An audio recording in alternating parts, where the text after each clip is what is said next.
Let's try a quick quiz. These pictures show the aftermath of 4 different disasters: a tornado, an earthquake, a hurricane, and a flood. Question is, which is which? Just pause the video for a second to figure it out. Okay, not too hard, was it? Answers will be at the end. What this quiz tells us is something that Bible preacher Kent Hovind has yet to figure out about the history of the earth.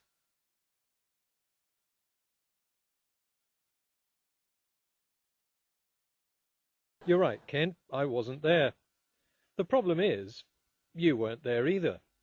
None of us was there, so how can we best work out the Earth's history? Follow Bronze Age beliefs? Follow our hearts? Make it up?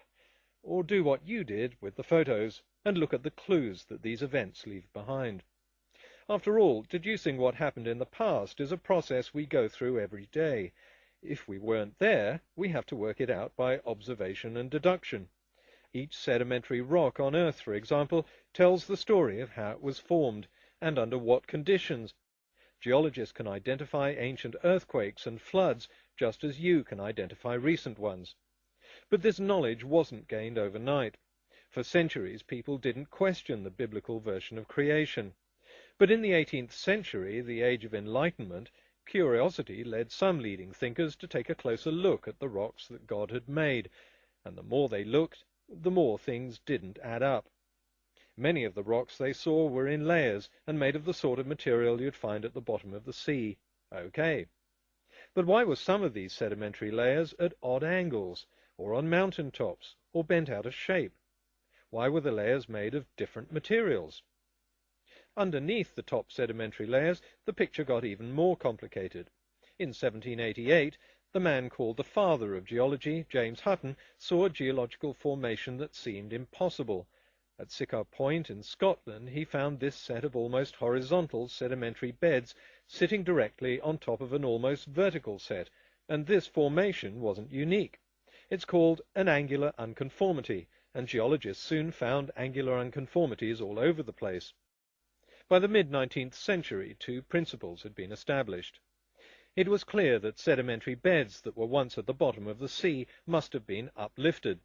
Of course, the effect of these uplifts, and their opposite number, subsidences, are enhanced by the rise and fall of sea levels as polar ice caps grow and melt. But a rise in sea level alone doesn't explain how sedimentary rocks can be folded and lifted several miles high. Some unseen force was acting on them. Once uplifted, the rocks are subjected to erosion by wind and water. Silt, sand, and mud are washed into the rivers and out to sea, where they're deposited, slowly building up the sedimentary beds that'll become the rocks of the future. So angular unconformities weren't that weird after all. The lower beds were laid down under the sea, with material eroded from the land. Over time and under pressure, water percolated through the deposits, precipitating minerals that cemented the grains together. Then the solid beds were lifted up and deformed. Now above sea level, wind and rain eroded the rocks, forming a soil at the surface. After a period of time, sea levels rose and covered the beds once again. More sediment was laid on top. Then the sea levels fell and the beds were exposed. Nearly every feature they'd seen in the rocks of the past can be seen in the deposits that are being laid down today, showing that this was a long and continual process that took millions of years. So early 19th century geologists had to forget their preconceived ideas of a 6,500-year-old world and a 4,000-year-old flood. Instead, they followed the evidence. But although they understood erosion and sedimentation, the frequent uplifts were a puzzle. By observing and analyzing the rocks of the Appalachians in the 1850s, American geologists deduced that a deep trough in the ocean floor had accumulated sediment over millions of years and then been violently uplifted. They called this trough a geosyncline, and they soon found other mountain ranges in the world that had been formed in the same way. But they still had no clue as to what caused them. Then, in the 1960s, researchers made a discovery that transformed our understanding of the Earth and its geological history. The theory of plate tectonics concludes that we live on pieces of crust floating on partially melted rock as they drift around the Earth's surface. It's likely these crustal plates are driven by convection currents in the Earth's upper mantle. Thicker crustal plates, made mostly of granite, make up our continents. The oceans mostly fill the lower and thinner crustal plates, made of basalt. In some places these plates are moving apart, and new rocks well up from the Earth's mantle to fill the gap. In other places they slide alongside each other, and elsewhere they collide, buckling at the crash site and throwing up huge mountain chains. Now the uplift could be explained, and it fitted exactly with the geosyncline model.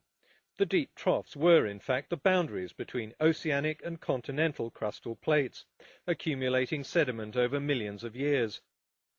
As the ocean closed, it brought two continents into collision. Thanks to precise GPS measurements, geologists can now see the process happening. The continents are indeed moving at about the speed your fingernails grow. As Africa and Europe collide, the Alps rise about 1 millimeter a year, and as India and Asia collide, they force up the Himalayas 5 times faster. Plate tectonics also showed that earthquakes aren't the action of a vengeful god. They're the buckling and jarring along the edges of the crustal plates. So if we look at the Earth today, we see processes that fit perfectly with the rocks we find from the past. We can see and measure uplift, identical to the uplift of the past. We can see how material is slowly eroded and deposited, and it matches exactly the deposits of the past. We can even see the same patterns and layering of the rocks today as in rocks millions of years old. Sometimes the sedimentary patterns are repetitive, if, for example, deposits are laid down in a seasonal cycle. Sometimes currents are gentle, and the sediments show distinct rippling. Shifting ripples in stream deposits and sand dunes lead to a structure called cross-bedding. And we can see the result of floods. Annual floods, catastrophic floods, local floods. Each type of flood leaves its mark and leaves clues as to how strong it was, how long it lasted, and what sort of material it carried. We can see a number of different floods at different times in the past, going back hundreds of millions of years. If a global flood really had happened just 4,000 years ago, it would not go unnoticed. And finally, take a look at this place, the Peak District of Derbyshire in Britain. Several meters down there's coal, which is the compressed remnants of a hot, swampy forest. Go further down, past a layer of hard grit, and we find a coral reef, which means that further back in time this cold moorland was once a warm, tropical sea. The reason is simple.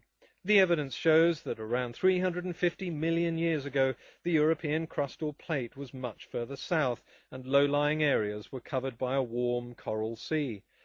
Then sea levels fell, the area became a river delta, and the coral was buried under sand and gravel.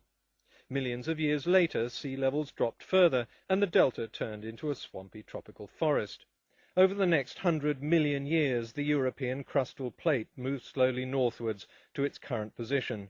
So to geologists, there's no puzzle as to why we find the remnants of 3 completely different environments in the same location.